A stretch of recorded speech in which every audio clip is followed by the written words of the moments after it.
Today we have quite warm and quite muggy conditions to contend with as we head over the next few hours. And when we get that combination, that's when we watch out for potential severe weather. And that's the case as we head into this evening. Temperatures into the 70s across pretty much all of northern Illinois, Beloit and Lake Geneva and southern Wisconsin, just staying in those upper 60s where they've been staying after those storms rolled through earlier on this morning.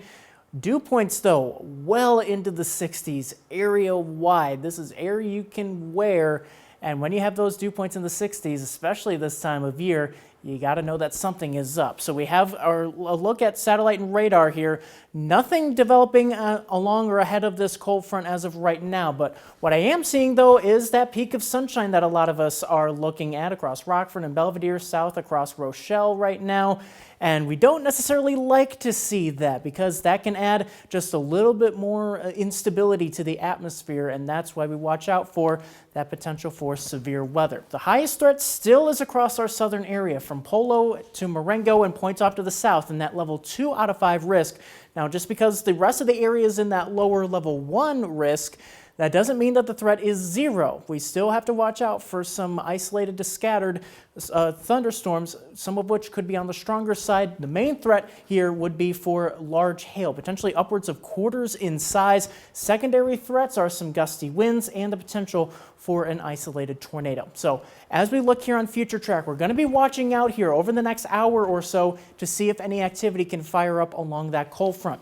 As it moves off to the east, we'll see if any of them can strengthen and turn severe, bringing that risk for some large hail. It may take some time, which is why that threat is higher the farther south and east you go. But any storm that does turn severe, you'll have to be watching out very carefully with that hail potential. So make sure to bring the car inside and make sure to stay tuned to the forecast here and stay tuned to the radar as we watch these thunderstorms as they develop and move through. Just before 8 o'clock, especially watching out that southern area here on Future Track. But then as we push later on, though, we'll see this activity pushing east of I-39 by the 8, 9 o'clock hour and should be well out of our area as we head towards 10 o'clock with that thunderstorm activity hanging around across the Chicago area. So tonight, with those storms exiting out pretty early, that cold front, though, sweeping in some cooler air. We're down to the 40s for our lows tonight.